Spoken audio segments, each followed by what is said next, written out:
Welcome back, guys. Right, where we to? We are XL Volante 390 part 2. I want to call it part 2 because we threw the board in, we tested it, and I'll show you some results in a bit.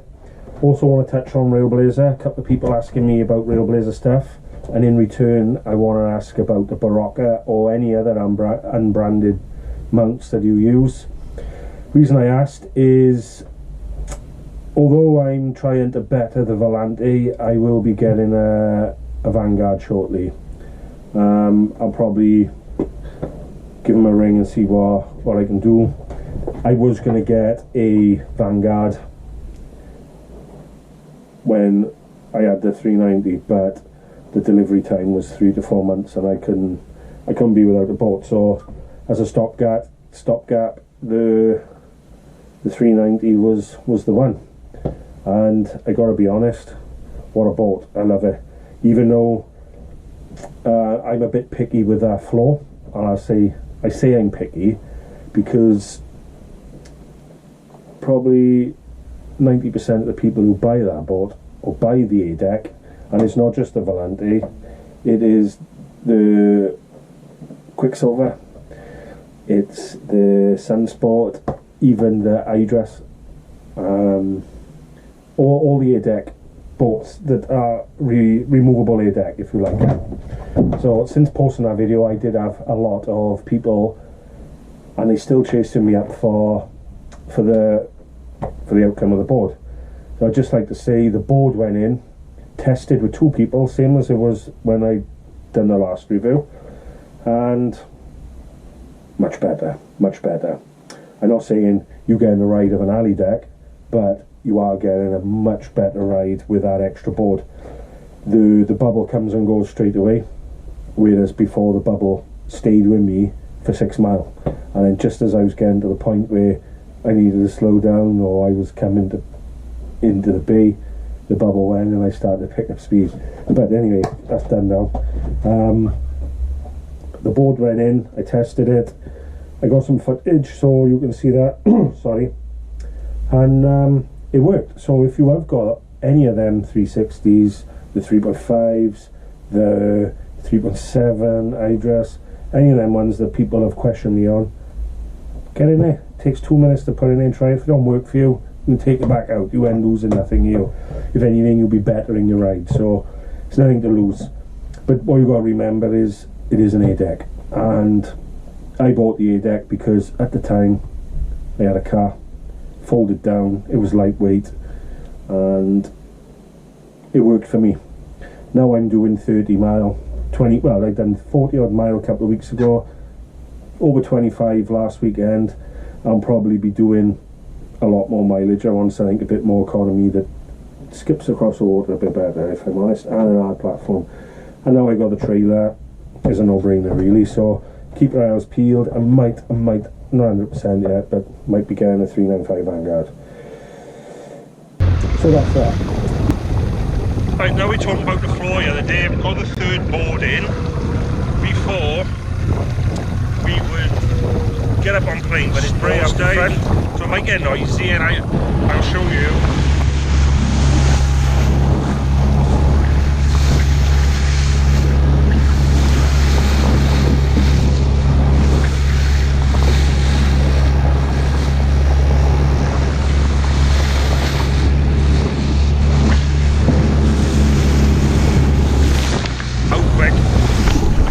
Get up to 19, 20 mile an hour pretty quick, like, so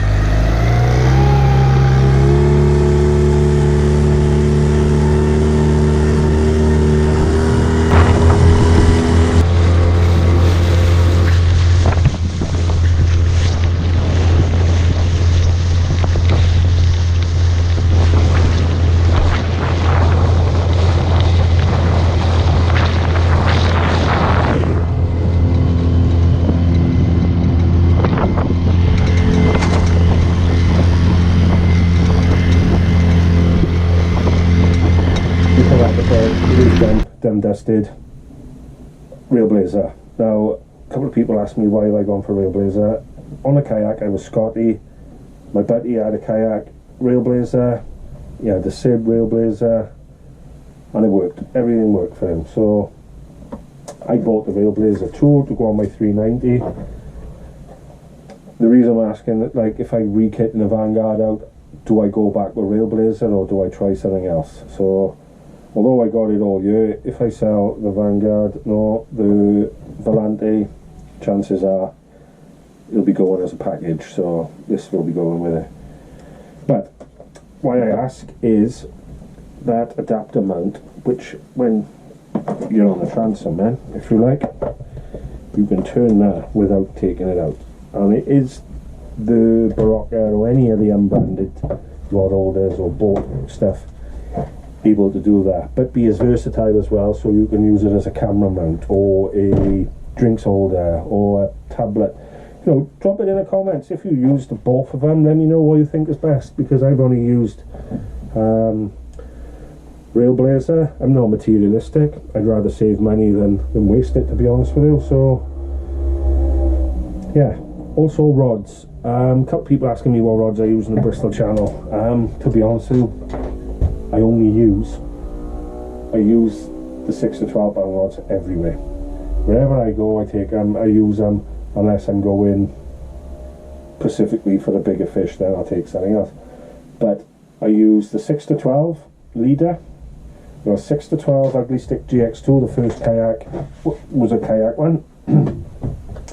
I also got an 8 to 12 uglystik, the new GX2, which I gotta be honest, I'm not a fan. I'm not a fan. It's a cracking rod, but to be a light rod, it feels like a 50 pound class rod because it's so thick in the butt section. If you've had one, you know. But this is, I don't know whether you can see, the Icon black and gold version. It is the older one, but what a rod. Absolutely love this rod. And anyone that jumps on my boat and uses this says, wow, what a bit of kit, like, what a rod for the money. I think we're 40 quid, 40 pound, 45. The uglystik, if you like, is it's more robust. It's more guts in it then, if you like. More midsection, than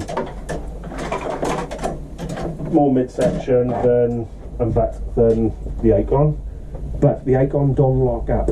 I've had this uglystik actually lock up on me and just felt dead in the water. Like, this is the kayak version. Great rod, but what I found, and it's still with the new one, the eyes on the top, just the line don't sit right on the rod. Don't sit right all the way through the guide. So if you have got a fish on, the line is touching the rod. Although it's a cracking bit of kit, a cracking rod, they class them as the unbreakable rod. I just think the eyes may be a bit too far apart, and yeah. But yeah, it is good. I know that's my only downfall with that one. And I say bent up. It was bent up in a snag spec, not for fish. No, you're joking. But then you've got this one, which I'll take apart for you now, show you a bit closer. This is the 8 to 12 pounds, 7'4", so 2 inches shorter than the original GX2. And look at the thickness of the butt. It's massive. It's like a 50 pound class. Although it's a cracking bit of kit, and it is really porky. Unless you had 8 to 12 pound on it, you'd probably think just by holding this, it's a 20-30 pound rod class. It's, yeah, I've run it with the AVET because it just pulls the seabed up, like. But I gotta be honest, I'm not a fan of that rod for lightness. I got a range of spinning rods. Again, the uglystik Light Spin Elite, the old version, cork handle. I love that rod. A range of other ones like Tronics Light Spin, but I have got here, and it is a bit of sentimental value for me. It's My first ever fishing rod.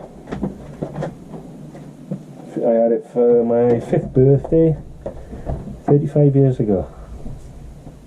A Kastner carbon composite spinning rod, London. My very first rod, 7'2". Lovely. Lovely. So yeah, anyway, that's the rods, that's the floor. The borika I'm interested in. Any questions, guys, on the floor? If you need any help, let me know. I'll try and put some footage in what I done and how we got on at the Nash testing it. But I'm definitely interested in the borika kit. So let me know if what's available, and you know, for the price, I don't think there's much difference in price. Do I stay with railblaza? Yes. So cheers, guys. I hope this video done the job for you, and if you are thinking of putting an extra board, leave it in the comments what you're putting it on and how you found it, because a lot of people have messaged me saying they're having the same problem. When I ask them what boat it is, I get no reply. So it's not a dig at people and manufacturer, or you know, my boat's better than your boat type of thing.